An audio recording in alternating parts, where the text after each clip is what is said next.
So children, kindly come to page number 73 of your civics book.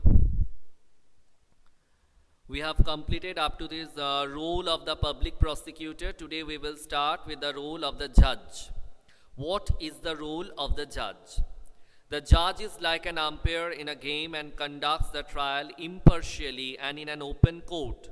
The judge hears all the witnesses and any other evidence presented by the prosecution and the defense. The judge decides whether the accused person is guilty or innocent on the basis of the evidence presented and in accordance with the law.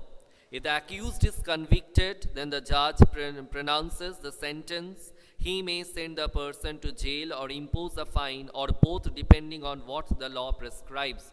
So the role of judge and what is the atmosphere or what can be the atmosphere of the court, we have seen it. Most of us have seen, because in many films and in many serials these things are shown, and we can't say that we don't ever watch any film or we don't ever watch any serial. So we have seen all these things, and it is something beneficial for us so that we can relate easily what can be the atmosphere, what can be the situation of the court. And here we have come to know about the role of the judge. The judge has to hear from both the cases, from both the parties. Then according to the law which is prescribed in the constitution, the judge has to take the decision. If the accused person is proved guilty, then the person will get the punishment according to the weight of the crime he or she had committed. Or if the person is proved, or the accused person is proved that the person is innocent, then in that case the judge will set him or her free. Now, what is a fair trial? Let us for a moment imagine that what might have happened if the judge decided to try Shanti's case very differently. What if the court did not give a copy of the charge sheet and statements of witnesses to Shanti? Meaning of charge sheet, if you want, you can write a record made in a police station of the charges against a person. A record made in a police station of the charges against a person.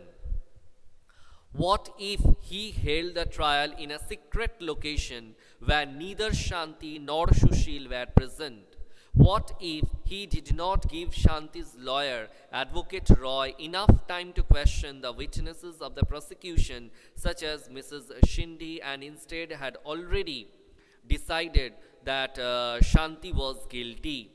If this had happened, then it would be a case of an unfair trial. If all these things had happened, then it cannot be termed as a fair trial, rather an unfair trial it had been termed.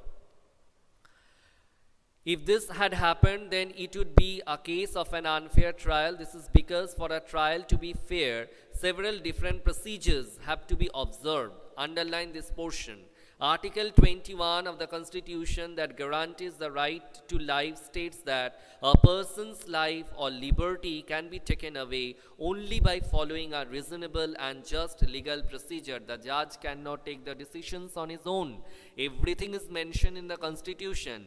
Depending upon the weight of the crime committed, the judgment could be given, or the judgment could be taken, or better to say it is decided what sort of punishment the accused person will receive. Okay, a fair trial ensures that Article 21 of the Constitution is upheld. Let us now return to Shanti's case as described in the storyboard and identify the essential elements of a fair trial. So what are the what are the necessities or the essential elements of a fair trial? We must know. Firstly, Shanti was given a copy of charge sheet and all other evidence that the prosecution presented against her. So everything the accused person must get, the charge sheet, that what type of charges are brought against him or her and what sort of evidences are there. Shanti was charged with the offense of theft that was defined as a crime in the law. The trial was held in an open court in public view so that everybody can come over there and everybody can hear what is going on there. Her brother Sushil could attend the court hearings. He must, because that person unnecessarily was beaten by the police inspector and the other constables, and he was behind the bars for 2 nights or for 2 days. Her brother Sushil could attend the court hearings. The trial was held in the presence of the accused. Shanti was defended by a lawyer. Shanti's lawyer, Advocate Roy, was given an opportunity to cross-examine. The meaning of cross-examine, we will come to this glossary and we will see what is given over here.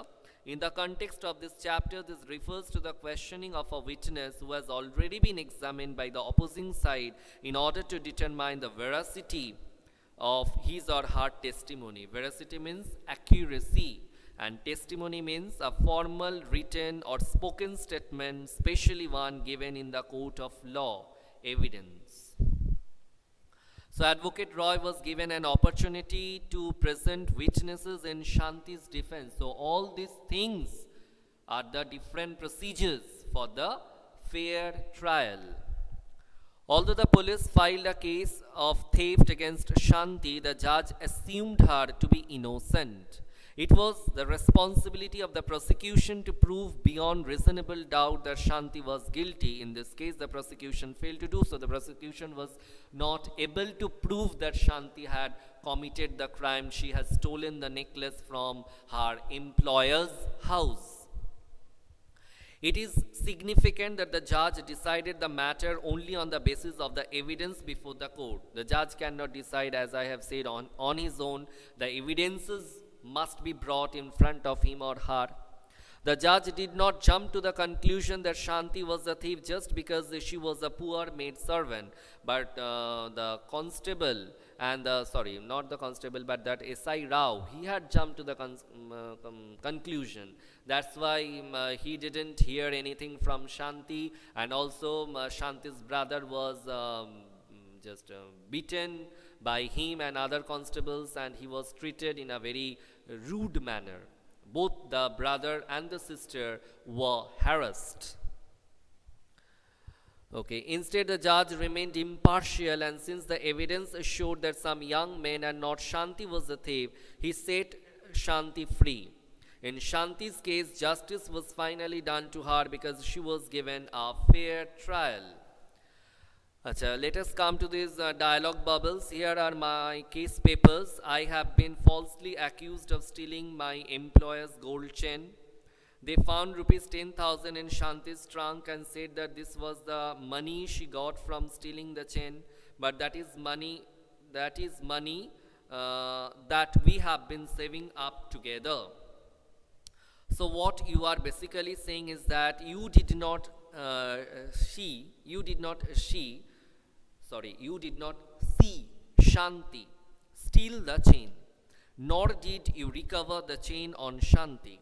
Also, in the 3 years that she has worked for you, nothing has been stolen from the house. You were also regularly paying her rupees 1,000 as salary each month. The Constitution and the law both state that all the persons that we have discussed in this chapter should carry out their roles in a proper manner. Starting from the police inspector, then the public prosecutor, then judge, everybody should function properly or should play their own roles properly. What this means is that they all need to work to ensure that every citizen, underline this one, every citizen, irrespective of their class, caste, gender, religious, and ideological backgrounds, gets a fair trial when accused. The rule of law, which says that everyone is equal before the law, would not make much sense if every citizen were not guaranteed a fair trial by the Constitution. So the Constitution, as it has been stated there, that every person must get a fair trial, and while receiving the fair trial, the person's class, caste, religion, ideological background must not be seen, and it is guaranteed by the Constitution. So all must get a fair trial. So children, with this we have come to the end of this chapter. Rather, we have completed this chapter. Now if you are having any doubt or query or problem, you will ask me. Okay, it's your time now to ask me about your doubts and queries.